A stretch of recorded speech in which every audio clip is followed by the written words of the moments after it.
el gran libro de los perros. Ese yo creo que salió más bien recientemente. Eso lo sacó, bueno, no sé la editorial, pero así se llama. Es un libro como decían vos antes, de pasta verde. Ese colorcito, pues, yo no lo iba a mencionar, pero me tocó.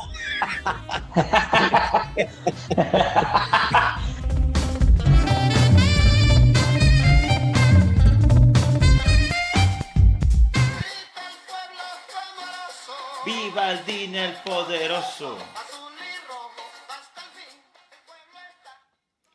Bueno, el pueblo está con el DIN. Señoras y señores, aquí empezamos los libros de la vida. Aquí empezamos los libros de la vida con... hoy que estamos con un hincha del Medellín, por eso puse esa canción para amenizar, un compañero de luchas y sufrimiento.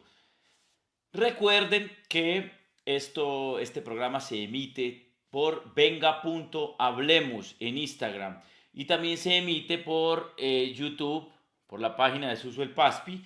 Digamos, se van subiendo los programas no con la misma periodicidad que se hacen en Instagram. Primero se hacen en Instagram y después, como al mes, a los 15 días, no tiene pues como un tiempo fijo, se suben a YouTube. Y ahí pues ustedes también los pueden ver en la página de Suso el Paspi, en el canal de YouTube. También estamos en Spotify, si alguien los quiere escuchar. En Spotify estamos como los libros de la vida, para todos ustedes que lo puedan disfrutar. Un saludo a la gente que nos escribe desde México. Me han escrito muchas personas desde México y de Argentina también. México y Argentina, dos países a los que particularmente, personalmente llevo en mi corazón. Pues después de Colombia, por supuesto, pues que es mi patria querida. Gracias a todos y todas por estar conectados hoy en los libros de la vida. Les quiero hablar antes de comenzar que, vea, les recomiendo a este señor, Coetzee, J.M. Coetzee, o como le dirán algunos, Coetzee, o bueno, en fin, pero yo le digo Coetzee porque así dice.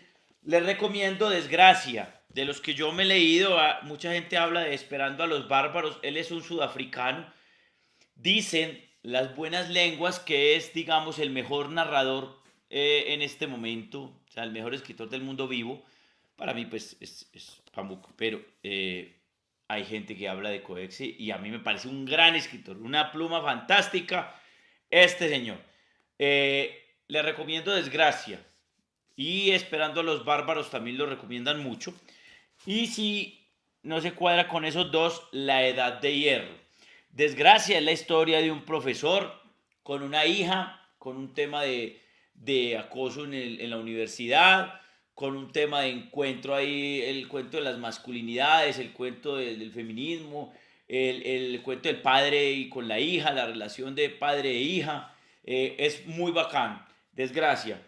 Y aquí La Edad de Hierro es una novela dura, cortica pero dura, sabrosonga como nos gusta, como estos escritores y escritoras que hacen de la belleza algo bonito y algo para uno maravillarse. Así que, vea, esto es la berraquera pues, esto es alta literatura, esto no es cualquier pendejada que usted esté leyendo por ahí. Cuando usted esté leyendo a Coetzee, se saque pecho porque esto es de lo mejor que hay en este momento. Premio Nobel de Literatura, sudafricano, gran escritor, así que se lo recomiendo pues con todas las de la ley. Vamos a ver si Reinaldo está conectado por acá, voy a llamarlo a ver. Véalo, ahí está conectado, ahí está conectado. Ahí se está conectando el profe, véalo, ahí está cuadrando su cosa, cuadre eso tranquilo, que no hay afán. Hola. ¿Qué hermano? Esto es un despelote, hombre. Vamos a ver si logro conectarme bien. No te preocupes, pero igual te estamos escuchando, pues falta que lo voltees para ponerlo por ahí en cualquier parte. Y además que aprovechamos y vemos los libros. Eso, ve, ahí está, perfecto. Pues, al frente de la Ah, cámara, bueno, voy a sostener el celular así. porque- bueno, o lo pones por ahí en una mesita. ¿Qué más, hermano? ¿Bien o no? Bien, hombre, mi querido Dani. Hermano, eso es como todo lo del Medellín. Usted está acostumbrado. Todo lo del Medellín es sufrido. Sí, he sufrido, eso parece aquí como una final de esas que llegamos cada tanto y entonces a sufrir. Muy hincha del Medellín vos. Sí, desde chiquito, como decía. Yo te he visto que sos en Twitter muy activo con el Medellín y comentás y ya coscorrias de jugadores. Sí, sí, a mí me gusta mucho no insultar, pero sí por lo menos decirles cómo están jugando de mal. Cuando juegan bien, que de vez en cuando también les hago el elogio. No, mentira, sí, sí, yo sé que lo haces con respeto, pero lo haces se nota la vehemencia como hincha, eso está muy bien, yo también, hermano, yo también rajo, pero también cuando juegan bien les decimos que están bien y todo. Ahí vamos a ver qué hacemos con Cambindo, hombre.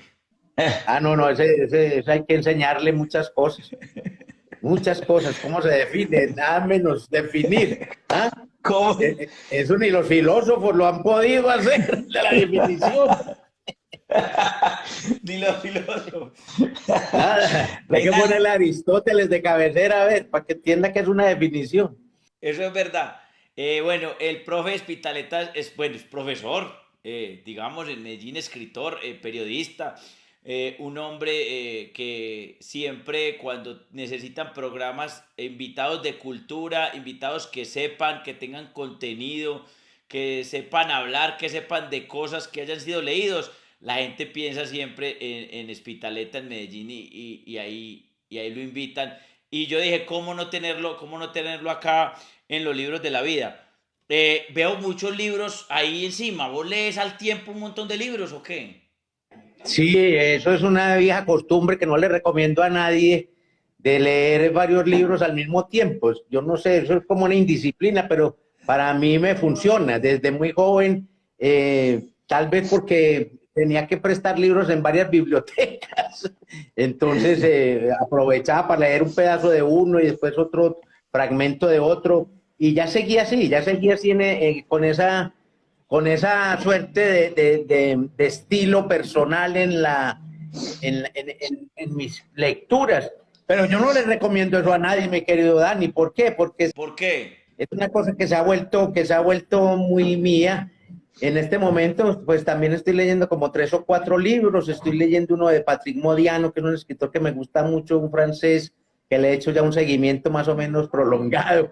Entonces estoy leyendo el libro de familia, pero también estoy leyendo un libro que es sobre perros, ¿cierto? Un libro que es sobre perros y que creo que yo por lo tenés en la librería y me parece muy lindo. Son un poco de relatos y de pequeños ensayos y de narraciones en torno a las mascotas, a los perros buenos, a los perros malos, a los perros que piensan. Es muy lindo, es muy lindo. Hay un libro maravilloso de Virginia Woolf que es sobre un perrito también, los de Jack London, ¿cierto? Me acuerdo de Jack Sí, London y Colmillo Blanco y sobre todo la llamada de la selva o la llamada de lo salvaje. Bueno, entonces estoy leyendo me voy a empezar uno que se llama El Matarife. Pero no, el Matarife es Sandor Mara y Sí, sí, pero no no en el otro confundirlo maratón. con otros Matarifes. Exacto, no confundirlo. ¿Cómo se llama el libro de los perros? Estoy leyendo un poco de cositas muy, muy lindas. Hay un librito de ensayos que también voy leyendo de a poquito, aquí se cayó esto, que se llama Horas en una biblioteca, que es de Virginia Woolf. Es muy lindo porque son los ensayos que ella hizo muy breves sobre sus lecturas de autores, de poetas, sí. de grandes escritores. Es una belleza esa mujer para escribir. Pues yo siempre recomiendo a Virginia Woolf, aunque las novelas pueden ser un poco difíciles son complejas, pero me parece que es muy lindo. Nosotros, Dani, y los que nos están viendo, pues tenemos también aquí en casa una vieja costumbre, digo vieja porque ya vamos a gustar como 20 años, de leer en Sí. voz alta en la cocina. Así, qué Leemos bonito en eso. la O sea, cocina.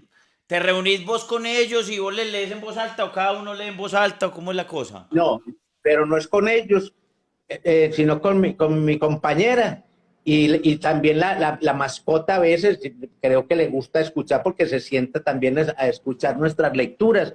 Y en este momento, pues, vamos adelantando un libro que también ha sido muy leído en muchas partes. Yo no lo había leído y se presta para la voz alta, que es El cuento de la criada, de Margaret Atwood.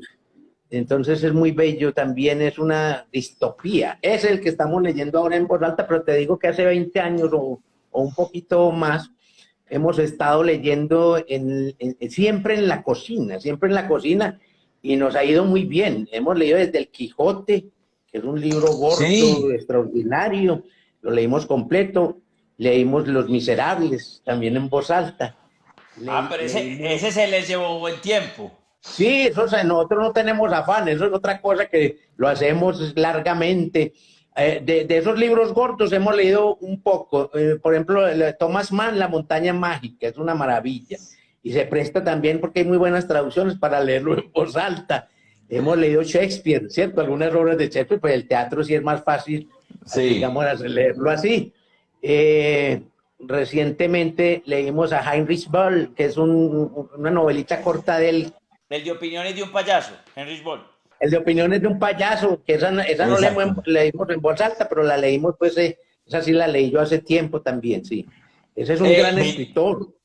Sí, sí, eso es maravilloso y es como todo, creo que es Nobel también, creo que es premio Nobel. Sí, fue Vení, premio Nobel por allá como en el 70, 72, no, sí, fue premio una, Nobel, sí.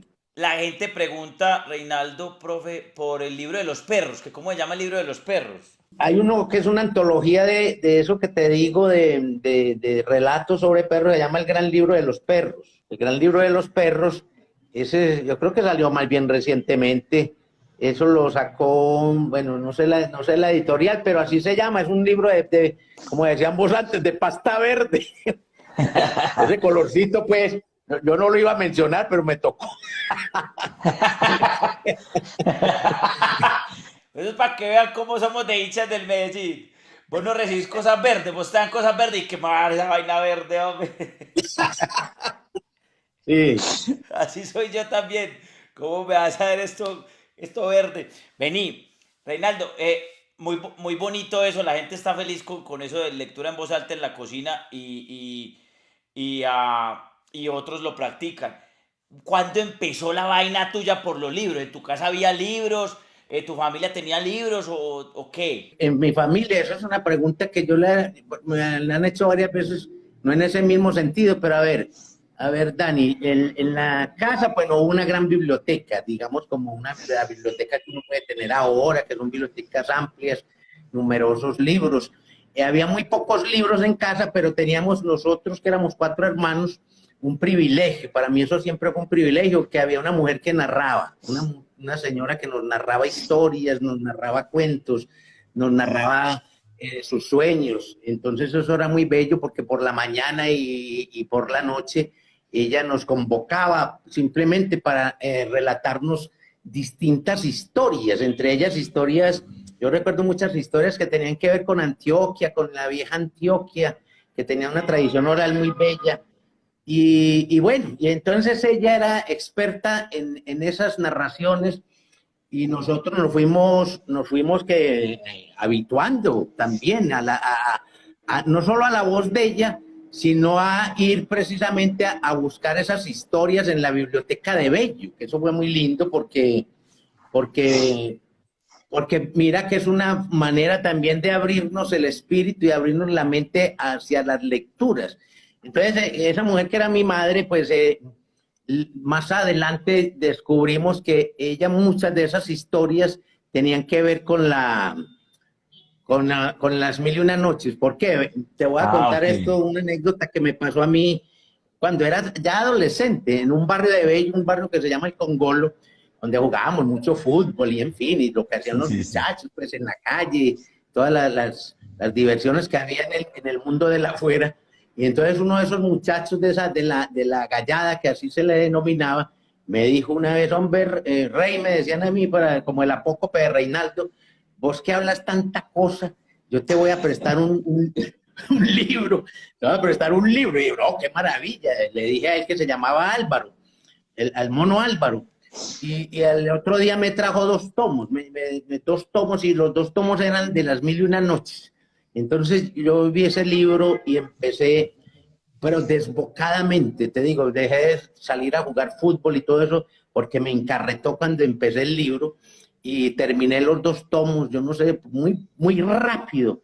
Y lo más bello fue que ahí descubrí que muchas de esas narraciones que estaba leyendo ya nos las habían contado, más o menos similarmente parecidas, la narradora que teníamos en casa. Entonces, yo descubrí que entonces mi madre era una sucursal, o mejor dicho, era otra Cherezada. Eso fue extraordinario. Cuando yo leí Las Mil y Una Noches, eso es uno de los libros que yo creo que me ha marcado mucho, ese tipo de historias árabes, persas, de la India, todo eso tan maravilloso. Entonces ese fue como el libro que me abrió mucho las puertas al asombro, las puertas a todo estos escenarios extraordinarios que son la literatura, la historia, que son otro tema que me interesa mucho, la historia, algo de filosofía, aunque leo poco filosofía, pero historia, periodismo, y todas estas cosas me encantan. Y entonces, para esos 4 hermanos, que todos somos buenos lectores, yo creo que haber tenido a esa mujer maravillosa en casa y que generalmente era en la cocina, mira de dónde viene el asunto, en la cocina donde ella nos narraba, pues fue a abrirnos un mundo, fue un gran descubrimiento de la lectura, de los libros, de la palabra, de las narraciones, de las mentiras, bien bonitas, las mentiras bien Claro, contadas. Además, ella era una la gran men- mentirosa. Sí, sí. no, lo que iba a ahondar ahí, pues, a reforzar, y es dos cosas. Una es La Mil y Una Noches, para la gente que de pronto no sepa de qué se trata. Las Mil y Una Noches es un libro de origen árabe que es muy extenso. Pues no les voy a contar el inicio, pero hay una mujer que suceden unas cosas. Y hay una mujer que se sienta con un hombre que se llama Cherezada y se sienta con el rey, y digamos que él las mata todas las noches. A la que se duerme con él, la va matando. Y esta mujer se inventó una cosa, y es que deja los cuentos en punta. Dejaba los cuentos en punta para que este hombre no la matara, pues. Entonces ahí van pasando las historias. Es un libro que ojalá cuando lo vayan a conseguir consigan una buena traducción. Pregúntele al librero, venga, una buena traducción. No se pongan a leer cualquier traducción porque hay muchas. Busquen una edicióncita bacana, que ese libro lo merece. Y dos cosas que vos decís muy bacana, y es, bueno, lo que es la mamá paisa, la contadora de historias, que es muy importante para nosotros. Nosotros somos digamos que somos machistas, digamos que somos fundados en el tema del matriarcado, la madre, crecemos alrededor del discurso de la madre. Eso es una opinión pues personal, ¿cierto?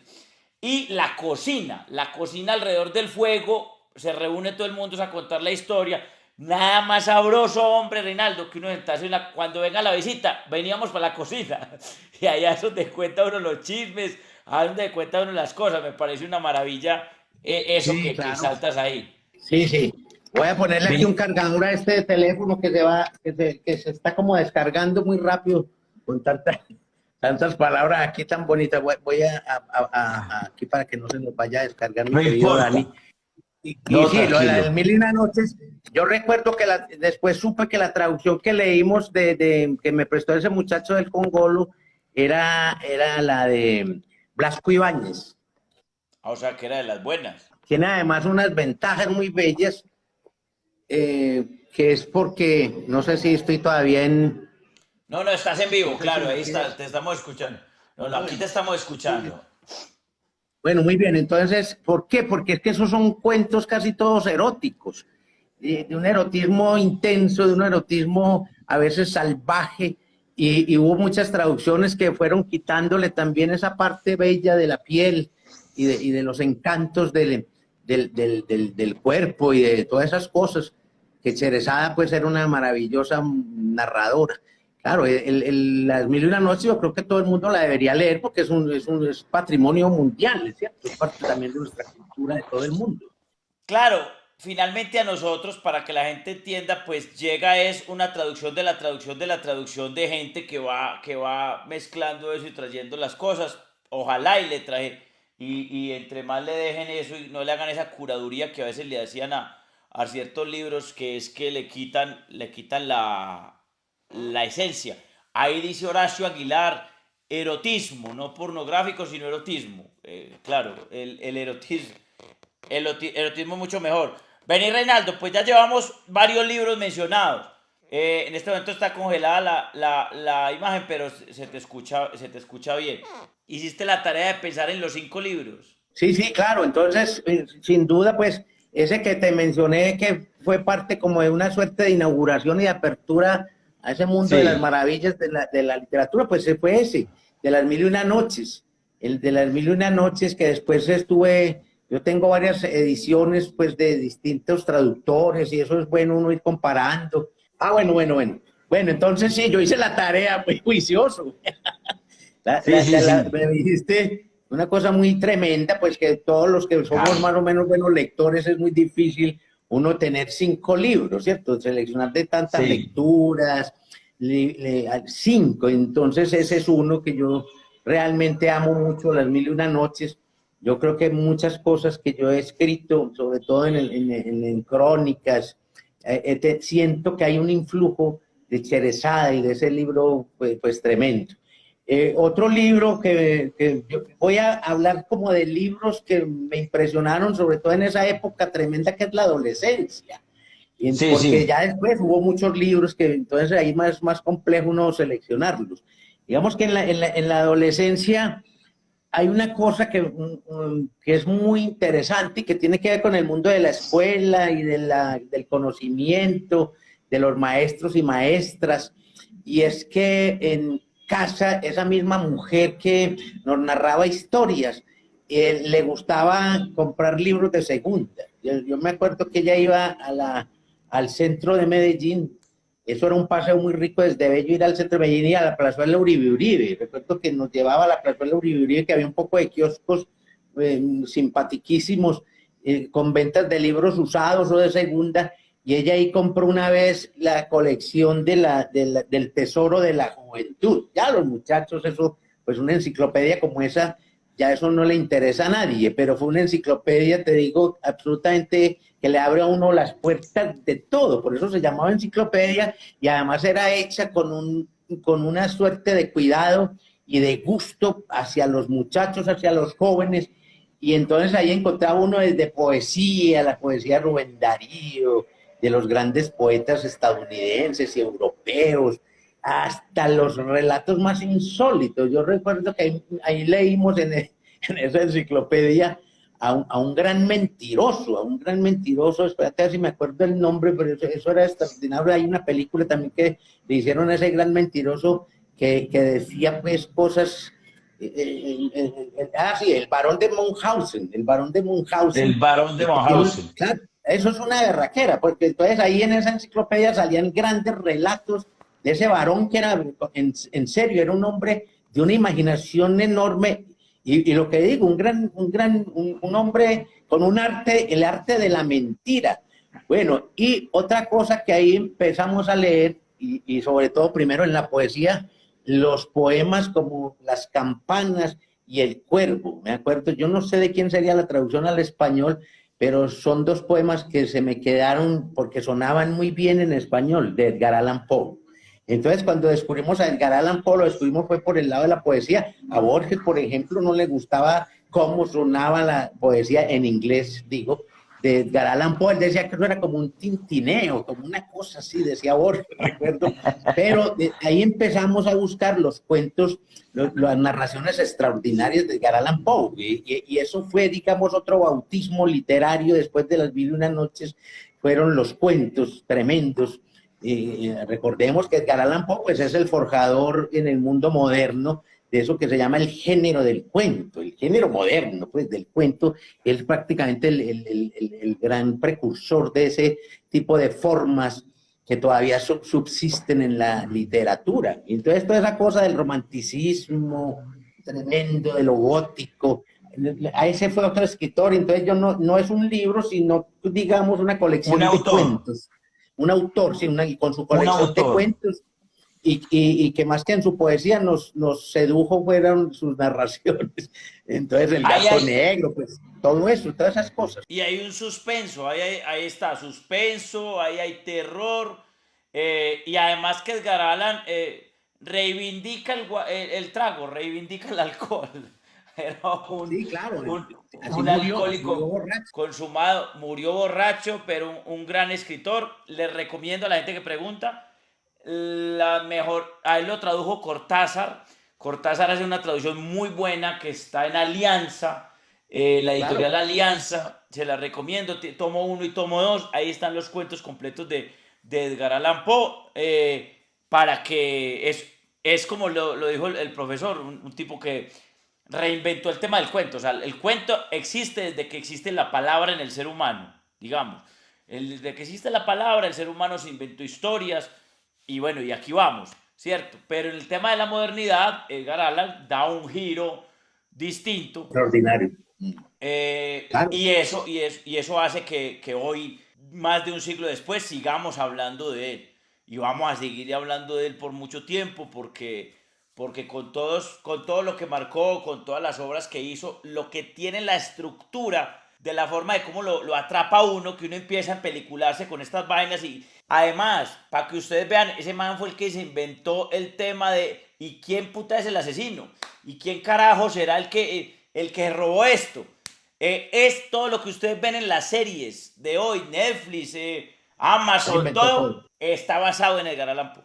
Sí, claro, es el gran inventor de la novela policíaca, de los detectives, ¿cierto? Augusto Dupino, Dupin, todos esos cuentos maravillosos que tienen que ver con la inducción y la deducción, con la inteligencia y el raciocinio.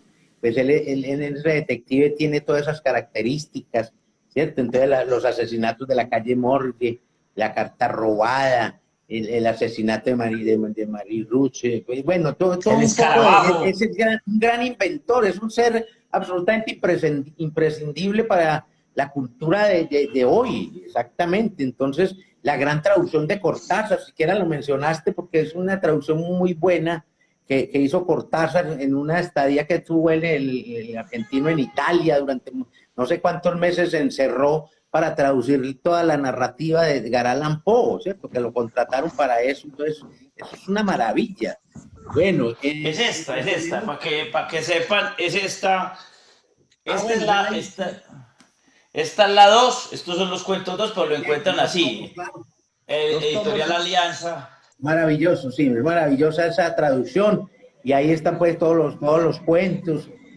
Recordemos además que Edgar Allan Poe fue un gran crítico literario, fue uno de los precursores de la crítica literaria moderna, fue periodista, oh, muchas cosas en tan corto tiempo, ¿cierto? Porque como estabas diciendo, duró muy poco tiempo, pero le rindió la vida, ¿cierto? Para pasar a la historia de la literatura, qué maravilla de escritor. Entonces ese es otro que en mi caso, pues, yo lo albergo en mi corazón siempre. Ya no, puede que ya no vuelva a él, porque ya es difícil uno con tantas cosas volver a él, pero siempre estará ahí como es un gran maestro. Yo creo que leerlo a él es aprender mucho, mucho de tantas cosas, porque se le ve que era un hombre absolutamente culto. Entonces, si uno va a aprender de arquitectura y hay arquitectura, si va a aprender de palabras y de biología y hay palabras referentes a las flores, todo lo nombraba. Era un hombre fuera de serie. Entonces ese lo tengo también como muy bien guardado en ese baulito Profe, de los viejos recuerdos. ahorita guárdeme esta pregunta para el final porque la voy a hacer. Dice Juan Mosquera. Juan Sí, Mosquera claro. dice es que de los 723 libros publicados del profe Espitaleta, ¿cuál de sus propios títulos recomienda? Esa la va a pensar, es que sin pudor, lógrele. Esa la va a pensar y ahorita me lo cuenta. No, Vamos, bueno, sí. ya Pero llevamos le dos. faltaron como 800, son como 800, Juan. Como 800. Sí, Juan. Vení, otro de esos cinco, pues entendiendo una época que la pregunta que yo le hago a la gente es irrespetuosa, porque sí, uno con cinco se queda ahí pendiente, y uno qué hago para sacar cinco, van a quedar muchos por fuera, no pasa nada. La idea es conversar, que sea eso una excusa para que conversemos. Ya hemos conversado las mil y una noches de Edgar Allan Poe, de, de La Criada, del libro de los perros, de todo, de Borges. Hemos hecho muchas cosas acá, entonces ya se chulió. Sé que no hay la responsabilidad de que tengan que ser cinco exactamente. Pero contanos otro autor o otra obra que te Sí, haya claro. marcado. Este yo creo que no es muy popular, el que le voy a decir, pero que tiene que ver también con ese tiempo. Eso es muy curioso. En el barrio El Congolo de Bello, donde yo conocí las mil y una noches, ¿cierto? Esos tomos de las mil y una noches. También otro muchacho de ese mismo barrio, recuerdo que su padre era un empleado del Banco de la República, ¿cierto? Don Manuel, don Manuel Hernández. Y ese señor sufría al final como unos dolores de cabeza, pero ese señor yo creo que era de tanto leer, era un gran lector, y de pronto él fue saliendo de los libros y Chucho, que era el hijo mayor de él y muy amigo mío, me dijo, hombre, Espitaleta, yo te voy a regalar un libro que mi papá me lo dio a mí, pero yo no voy a leer ese libro. Y me lo regaló. Y ya te voy a decir el nombre del libro, el nombre es Moulin Rouge, el molino rojo, ¿cierto? El molino Sí. rojo, eso fue que, claro. Y el autor es un francés, vos me ayudas, vos que sabes, Pierre Lamire, ¿cierto? Escribe Lamoure, Pierre Lamire, y yo empecé a leer ese libro en ese mismo momento, pues, de la adolescencia, tal vez tendría yo 15 años, Chucho también, que era de mi misma edad, y es un libro que me golpeó, pero profundamente, porque es la historia, pero muy bien narrada sobre la vida del gran pintor de Henri Toulouse-Lautrec, ¿cierto? Que fue Utrecht. un pintor que sufrió muchas cosas, ¿cierto? Sufrió, por ejemplo, una gran deformidad desde niño, de una enfermedad lo vuelve, y se queda como enano, como es deforme. Él también, como cuenta ahí Pierre Lamire, es lo que recuerdo una imagen de que él, muy peladito, Henri, vio a su hermanito, ¿cierto? A su hermanito menor que tenía unos ojos azul intenso. Entonces cogió un lápiz y se lo clavó en un ojo a su hermano. Mire que esa imagen no se me olvida. Bueno, y ahí está toda la historia novelada de este gran autor, que fue un pintor revolucionario por muchas cosas del arte pictórico, fue el creador de los carteles, y va a estar siempre metido en ese París en el París del deseo, en el París de la prostitución, en el París del cabaret, y las prostitutas van a ser sus grandes consejeras y amigas, y él las pinta, y él las cuenta, y él les hace toda una especie de homenaje, una hermosura. Entonces ese es otro libro que a mí me marcó en esos tiempos porque es muy bien narrado. Yo no sé si será una gran obra literaria, pero a mí me gustó mucho porque me metí también en ese mundo del impresionismo, el posimpresionismo, ahí hablan de otros pintores tremendos, y de ese París que también después lo van a cantar otras músicas y otras canciones van a tener ese París de Toulouse-Lautrec, hasta el tango, ¿cierto? O sea, muchos tangos que Hasta se el tango, refieren sí, sí. precisamente a ese París de ese entonces, al viejo París, como dicen, es una belleza. Entonces, el Moulin Rouge, que también hay una película famosa que hizo John Huston con base en ese libro, gana dos premios Oscar. Eso te iba a decir que hay El una Molino película. Rojo, sí, de gran director estadounidense de Houston. Bueno, y hay otra película posterior también que se llama El Molino Rojo, pero ya no es muy referida pues a este gran Pintor. pintor pues, francés. Ese es otro Sí, libro. porque además que, y vos tocas, a mí me gusta tocar ese tipo de temáticas porque la gente le teme mucho a los lugares que se llaman, el mundo conservador llama el pecado, los lugares del pecado. Y realmente los artistas se han reunido es donde hay pecado, donde hay juerga, donde hay holgorio, porque como ellos miraban para otros lados, como ellos miraban para un lado de la comprensión, como ellos miraban para un lado de la honestidad verbal y de la honestidad del alma, ¿qué sería de Medellín sin Lovaina? ¿Qué sería del profesor Botero, del maestro Botero? ¿Qué sería del maestro Botero sin Lovaina? El, No, el nada. artista más importante vivo que nosotros tenemos en Colombia, y uno de los pintores más importantes del mundo. ¿Y qué sería de toda esta gente que va al Moulin Rouge y de todos están deseando? Hay una cosa muy bonita que hace sobre eso, y sobre París, la hace Woody Allen en París de Medianoche, y Sí, es, claro. y en las épocas de París que va va yendo hacia atrás y entonces el mensaje es que uno siempre está deseando estar en otra época, que los del siglo de Es muy oro, linda la película, sí. Claro, ese lo puede mirar. Dicen aquí que esa sería de Manuel película. Mejía también. Manuel Mejía de Lovaina también, Oscar Hernández, tantos escritores de aquí conocieron en ese lugar que era una fantasía, pues, ¿cierto? Lo de Lovaina fue muy importante en la historia de Medellín, en los Lo hay años en 40, Guayaquil. sobre todo, los años 40 y 50, y Fernando Botero, pues, inmortaliza a María Duque, ¿cierto? Que era una de las madamas famosas de, de ese barrio que era como una especie de fiesta permanente, ¿cierto? Entonces también un ¿Oíste? barrio narrado y poetizado, muy lindo eso. Esos son de acuerdo, esos son los barrios poetizados y que van a pasar a la historia. Los barrios donde no pasa nada nunca van a pasar a la historia, ni van a funcionar. Eso siempre, Claro. barrio donde no pasa nada no va a pasar a la No, no, historia. no Eso vale. sí, nadie va a escribir sobre una cosa donde la gente sale y se acuesta y se duerme. Eso no. De pronto Modiano que le saca tanto pelo a esas cosas. Modiano tiene yo no sé cuántas novelas y la misma novela. La misma novela. Ay, a propósito, Modiano, pues es París. No, a mí me gusta mucho porque es que es una mezcla de lo policíaco, el periodismo investigativo, la cartografía. Puede reconstruir París a través de las novelas de Modiano, desde los tiempos de la ocupación nazi en París, hasta todo, hasta los cafetines. Me gusta mucho ese escritor. Yo siempre le pregunto a la gente, ¿a vos te gusta Modiano? Y todos me dicen que no. Y yo no sé, aquí hay muy poquitos que les gusta Modiano. Bueno, pero yo soy uno de los que me gusta ese escritor y voy a ver si lo agoto. ¿Sí? Tú no, si le gusta un escritor, debe leerse todo lo que vaya Uno tiene sus publicando ese épocas. escritor. Antes de pasar a otro libro de la vida, a usted gusta mucho la historia. Contame, Sí. pues la historia tiene sus etapas. Uno es fanático de algunas etapas, de algunos momentos históricos y le gusta ahondar en eso. ¿Vos tenés algún momento histórico preferido para ahondar y que te apasione un momento histórico?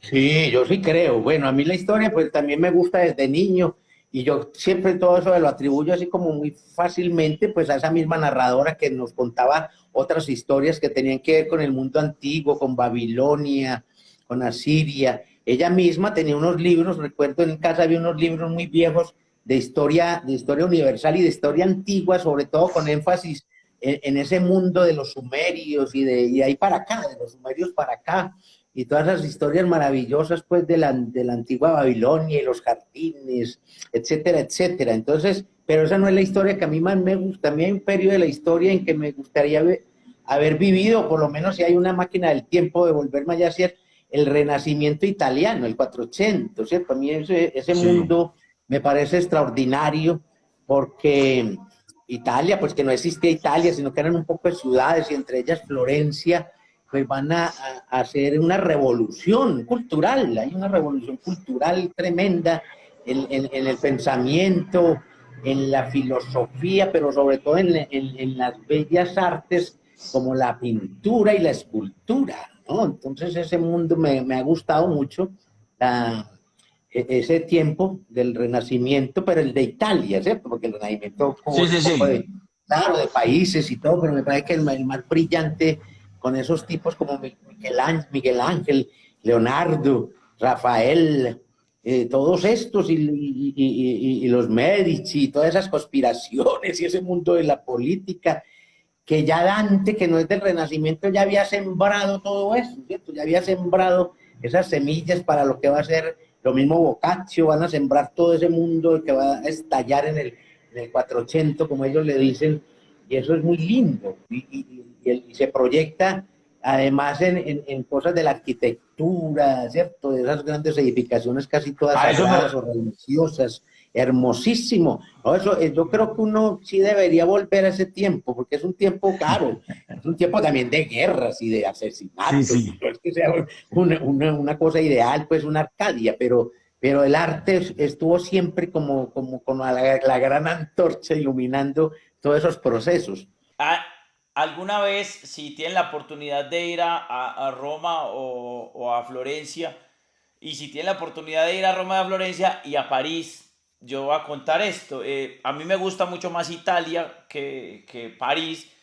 en este sentido, que si vos ves a París, París es muy hermosa, pero su arquitectura es muy similar toda. Es una arquitectura que hay una uniformidad, pues si la Claro. organizaron, está organizada muy simétricamente y todo el tema. Sin embargo, me gusta más Roma o Florencia porque yo le decía a las personas con las que yo viajaba que yo en una pared puedo ver a Leonardo y en la otra veo a Rafael y entonces son todos distintísimos. Y veo, o sea, hay como más mezcla, hay como más nosotros, hay como más de... Y eso me gusta porque en una pared puede ser colores naranjados y en la otra puede haber un tema más blanco, más pastel. Entonces eso me parece una maravilla, hay mucho, es mucho más rica, digamos, en cultura, pues, y además pues hablan italiano, que es lo más hermoso del mundo, hablan italiano también, de que me Claro, hablan sí, italiano, el me ganan. italiano es el idioma de la música, es una belleza. Claro. Sí. Bueno, ahora sí con el otro libro. Bueno, entonces el otro libro, bueno, ya hemos hablado de tres tal vez. Hay otro Sí, libro que es, ¿ya hemos hablado de tres o de cuatro? Bueno, no sé, en todo caso, si ya llevamos hablamos Las de Mil y Una libros. Noches, Y Las hay un Mil y Una quinto Noches, libro, Edgar Allan, Moulin eso, Rouge. y hay un quinto libro que a mí me pareció también como que cuando lo leí también de muy joven, me pareció todo un hallazgo, ¿cierto? Yo nunca pensé que El extranjero de Albert Camus fuera una cosa tan profunda, ¿cierto? No tan existencial, sino que era una novela de esas que te pone y te estremece, porque es que aparentemente es como una vida cotidiana en ese mundo árabe de Argelia y en ese mundo francés de la gente como Camille, que era un francés pero argelino, y aparece una historia que empieza con que hoy murió mi mamá, ¿cierto? Algo así, hoy murió mi madre, y ahí empieza una gran historia, ¿cierto? Entonces, cuando él está narrando eso, ese Emerson está narrando esa historia, ahí empieza uno como a decir que realmente hay un mundo de las emociones, un mundo de lo social, un mundo de la represión, un mundo de las cosas que no se deben cambiar, ¿cierto? Un mundo del cliché, un mundo de las convenciones sociales.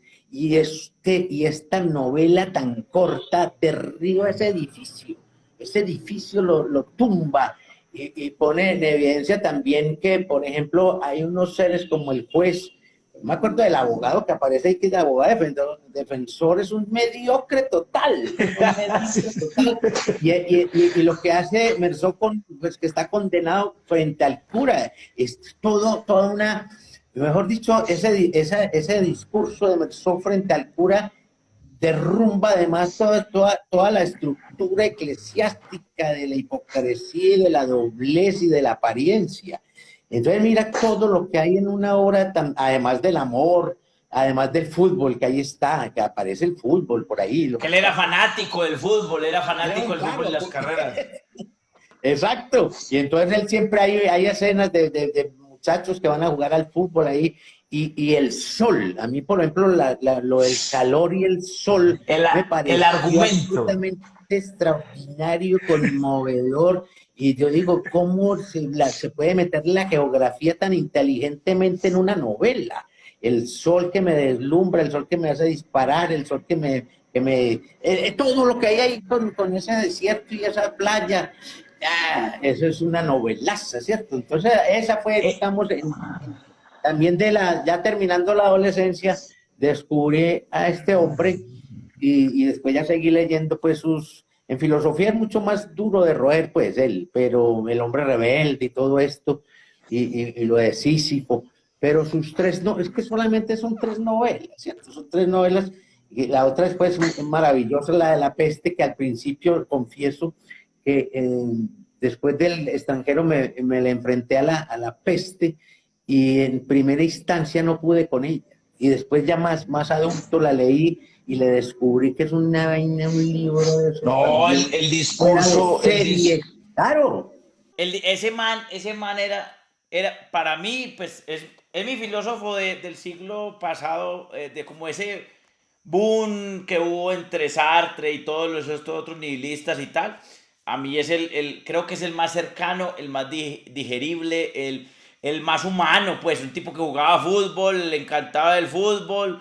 eh, y hace una cosa cuando el tipo escribe el mito de Sísifo, era muy jovencito, y escribir esa vaina tan, como dicen los pelados de hoy en día, profe, tan brutal, que eso es una cosa muy impresionante, que hace todo el análisis hasta de Kafka, del absurdo y todo el tiempo, pero Claro, volviendo es un heredero de Kafka, claro. volviendo a lo del extranjero, además que tiene comedia porque como el absurdo se vuelve cómico, yo no voy a dar el spoiler, pero cuando le preguntan, el juez le pregunta a usted por qué lo mató, la respuesta que da es una maravilla. O sea, yo lo leí, yo era muerto de la risa y yo qué maravilla es. Porque además es un argumento totalmente basado en no pertenecer, en el absurdo. Es como lo haces. Entonces hay un grado de humor ahí. En La Peste hay un discurso muy bello que lo hace, creo que, no sé si es el cura que es como un sacerdote, da un discurso. Sí, hay Da, varios da, discursos, sí. da un discurso muy hermoso que yo se lo recomiendo cuando la gente lea La Peste, párenle bolas a ese discurso. En Camus hay que pararle bolas, esto pues lo he ido depurando, a cuando hablan los personajes. Él tiene unos temas de diálogos muy fuertes, no tan extensos como Tolstoy y Dostoyevsky, pero los diálogos de él son muy contundentes. Me alegra que te haya gustado, hombre, El extranjero. Además es cortitica, es una vaina muy... Claro, una cortedad y es una brevedad de esas artísticas maravillosas y no necesitaba más, no necesitaba más extensión ni más personajes con los que ahí son los necesarios. Bueno, entonces Camus, ahí empezó a gustarme Camus, el existencialismo y también después ya voy a estudiar a su gran rival, pues es más adelante, a Jean-Paul Sartre. Y todo eso, pero entre los dos me sigue gustando más Camus. Cuando leí La Caída, que es la otra novela de él, eso también es muy doloroso, ¿cierto? Esa gran soledad de ese personaje, la gran decadencia, ¿cierto? La ausencia de afectos, todo en lo que va quedando un hombre. Entonces, La Caída, yo creo que también, pero El extranjero sí realmente es un libro que hay que leer muchas veces. Voy a hacer un recuento aquí, profe Reinaldo. La criada, El libro de los perros, Las mil y una noches, Edgar Allan Poe, digamos la obra de Edgar Allan Poe, Moulin Rouge y El extranjero. Ahí ya tenemos varios libros. Y vamos con el ultimito, una ñapita, un detallito que nos quieras contar, cuál de los libros que te han marcado en la vida. Qué lindo, eso hay muchas cosas, Dani, eso es muy, cuando descubrí la literatura estadounidense, que no fue precisamente, pues ya hablé de Edgar Allan Poe, pero es que la literatura estadounidense va más allá de Poe, la literatura estadounidense del siglo XIX, pero para mí fue un gran hallazgo cuando en la casa empezaron a aparecer libros de Faulkner, de William Faulkner, de Hemingway y de John Steinbeck, digamos eso, me acuerdo de esos tres que nosotros, cada uno de los hermanos, íbamos haciendo una biblioteca muy tímida, biblioteca, comprando libros de segunda en la anticuaria, en fin. Y cuando descubro a William Faulkner, lo primero que leí fue los 13, estos 13, fue Estos lo 13, primero que sí. recuerdo, estos 13, y eso es encantador, sobre todo Una rosa para Emily, bueno, ahí el septiembre seco, todos los pilotos muertos. No, yo dije, ¿qué es esto? Esto como alguien que escriba así. Yo no me acuerdo de quién era la traducción, seguramente eran unos libros que llegaban de Argentina, que en Argentina hacían unas traducciones fabulosas de muchas cosas y de los estadounidenses en particular. Entonces, William Faulkner para mí fue también otro de esos personajes, escritores tremendos de la primera juventud. Por supuesto, lo comparaba con Hemingway, que lo primero que uno leí, o por lo menos en mi caso, fue El viejo y el mar. Y después seguí con esas novelas de guerra, Adiós a las armas, linda novela. Hay gente que dice que, por ejemplo, la de la Guerra Civil Española, porque Don Las Campanas no es muy Fiesta. buena, a mí me parece extraordinaria, porque los personajes, ¿cierto? María, pues, el viejo el Anselmo, y bueno, y Robert y Jordan, que es el protagonista, es como muy bien hechos esos personajes. Y John Steinbeck, que siempre la gente empieza con La Perla, que es muy linda, pero nosotros que yo recuerde, empecé con Las uvas de la ira, ¿cierto? Fue lo primero que leí de él, y después ya me leí casi todo de John Steinbeck. Que escritores, mira, he hablado de tres estadounidenses, todos tres son distintos y son muy Pero buenos. mucho, Entonces, pero en otro lado. pero a mí me encantan los estadounidenses en su literatura. Creo que he leído bastantes escritores de allá, pero estos tres que mencioné pues son como los primeros que me abrieron esos ojos, el camino, la sensibilidad hacia esa Además, gran literatura de Estados Unidos. Pues es que es grande esa literatura, ¿no? Es tremenda, son tantos y tantos de una alta calidad que todos, y las mujeres, las sureñas, ¿cierto? Todas estas señoras que escribían, entonces, no, eso es una literatura maravillosa. Yo creo que la gente aquí todavía va y compra todos esos libros tremendos. no, es que Hay muchos, por ejemplo, el cuento, los mejores cuentistas me parece que también son los estadounidenses, ya viendo en toda parte, en América Latina y en Europa, pero son muy grandes cuentistas y novelistas. No habrá filósofos, pero sí habrá mucha gente de esta naturaleza, además de lo del cine y todo. Pero esos son como esos libros que uno, y esos autores que uno dice que son imprescindibles entre tantos, pero para mí esos me fueron marcando mucho la ruta de lo que yo iba estudiando, de lo que yo iba haciendo, de lo que iba descubriendo. Son gente que uno quiere mucho, ¿cierto? Uno como que empieza a amar mucho eso, como si fueran sus padres o sus abuelos o sus parientes, unos lejanos, otros más cercanos. Me parece muy bello eso de los libros. además que, pues hombre, pues dijiste tres que son los referentes de todo el mundo de una forma de escribir. Digamos que Hemingway Sí. marcó para los gringos, ya era muy difícil salirse como de ese formato de escribir a lo Ernest Hemingway. Y Claro. Faulkner sirvió mucho para el boom latinoamericano. Todos comieron de Faulkner aquí en el boom latinoamericano. García Márquez era un gran admirador de Faulkner. Además, cuando a él le llega Faulkner, dice, ahí me cambió la forma de narrar a mí y Sí, cómo yo claro. estructuraba las cosas. Faulkner es maestro de, creo que premio Nobel del 47, 48, no recuerdo muy bien. Sí, creo que 48 o 49. Bueno, en todo Sí, caso es un escritor de hay, esos que hay que revolucionó la tener cuidado con literatura, sí. él.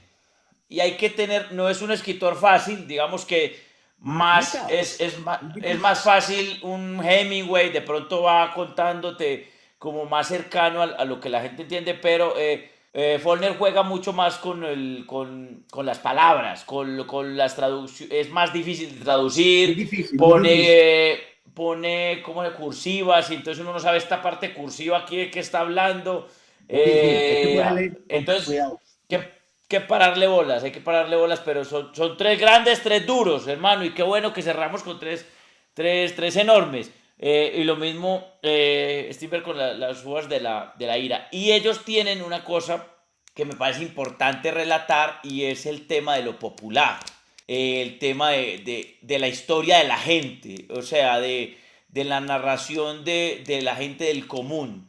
Que a veces nosotros desdeñamos tanto la historia del pueblo. Por eso yo lo decía en la columna que salió hoy en El Colombiano, que una muerte como la de Darío Gómez es una cosa muy representativa para la gente, porque es que fue un man que narró, guardando las proporciones, estoy haciendo como unas comparaciones aquí un poco abruptas, pero es el tema de la gente, del tema de narrar lo que le pasa a la gente, que eso es lo que me Sí, gusta a claro. mí, y me gusta leer.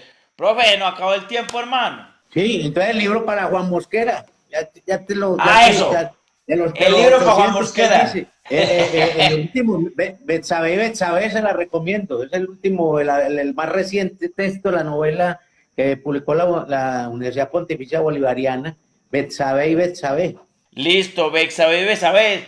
esa. Es el último libro tuyo, entonces lo vamos a tener aquí recomendado. Betsabe y Betsabe. Profe, gracias hermano por esta oportunidad, gracias por los libros. Vuelvo a recomendar aquí La criada de Margaret, El libro de los perros, Las mil y una noches, Edgar Allan Poe, Moulin Rouge, El extranjero, y la triada Faulkner, Hemingway. Stemmer y Hemingway, para que los disfruten ahí. Muchas gracias. Profe, ¿sí vio? No dolió, hermano. Vea, ya hizo un en vivo y... Ahí me disculpan las caídas del teléfono, pero bueno, no es borrachera en todo Ah, caso. ahora esperemos que que este fin de semana gane el Medellín y se nos cuadra la semana y quedamos. Allá nos veremos el viernes. Si se nos cuadra la semana con el medallo. Profe, chao, un abrazo. Chao, un abrazo igual, chao, muchas gracias a todos. Hombre, una maravilla de invitado. El profesor Spitaleta, un tipo con una cultura enorme, vasta, perenne, ecuménica, universal. Me encanta tener este tipo de invitados así, porque si ustedes ven, los invitados nuestros son gente muy culta y con una sencillez, porque la cultura y el conocimiento llevan de la mano la sencillez, llevan de la mano la tranquilidad, el hablar relajado y el hablar tranquilo. Los buenos conversadores como Reinaldo son personas sin ínfulas a pesar de haber leído todo, que es un tipo que se ha leído mucho y nos podíamos quedar aquí mucho tiempo hablando con él. Recuerden eso de leer en voz alta, me pareció muy bonito leer en la cocina en voz alta y compartir con la cocina y con los chismes y la familia y las historias. Gracias a ustedes, por acompañarnos. Recuerden que estamos en los libros de la vida en YouTube y también estamos Venga.hablemos en Instagram si me quieren seguir. Yo les pague. Chao, chao. Recuerden, el que lee nunca está solo. Y muchas gracias a ustedes por conectarse siempre.